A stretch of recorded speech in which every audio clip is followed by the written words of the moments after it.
Perfect love casts out fear. 1 John 4:18. My name is Joy, and for those of you who don't know me, I'm an ordained minister in the Uniting Church in Australia. And at the moment, I'm fortunate enough to be serving our community with a congregation here at St David's in Haberfield, Sydney.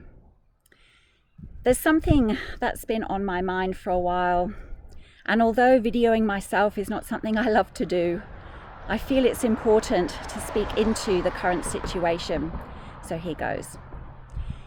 This week, I received my second vaccination. Yet unlike many, I'm not celebrating being fully vaccinated. Please don't get me wrong. I absolutely see myself as among the privileged to have received the vaccination and to have received it so relatively quickly. And I grieve the thousands who have died as a result of not having the access we have. The reason I can't celebrate is because I feel so sad for the state of our world and our country at the moment. What I see here in Australia is a hugely polarised and divided people. And I don't believe that it is at all healthy for us as individuals, as communities, or as a nation.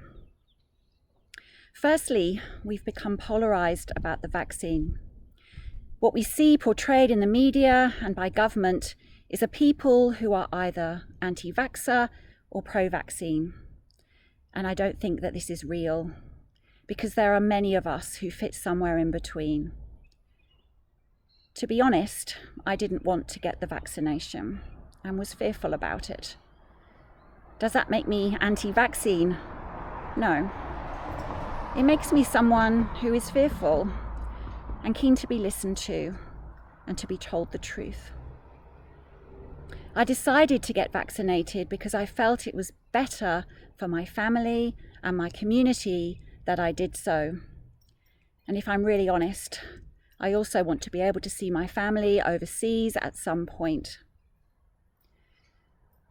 The second way we have become polarised is through our response to lockdown.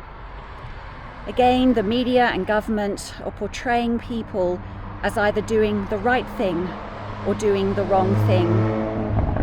And I think that the situation is actually a lot more complex than that.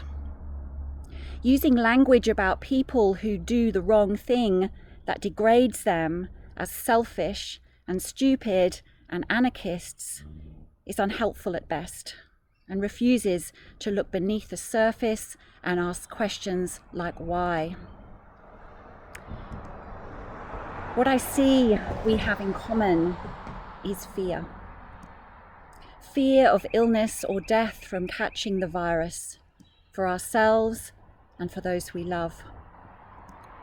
Fear of vaccination, fear of lockdown, fear of losing our jobs, fear of losing our businesses, fear of losing our homes, fear of being unable to feed our families, fear of losing connection with each other, fear of losing our lives due to our deteriorating mental health.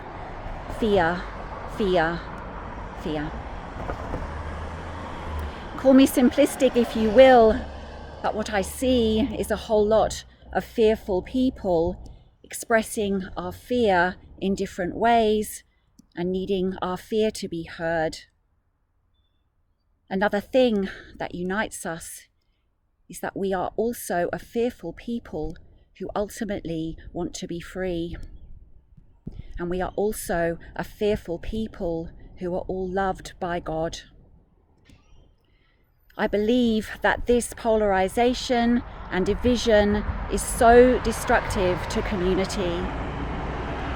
For the sake of our community, I call on us, the church, to hold this space of division and fear and to speak into it words and actions of peace, love, and healing.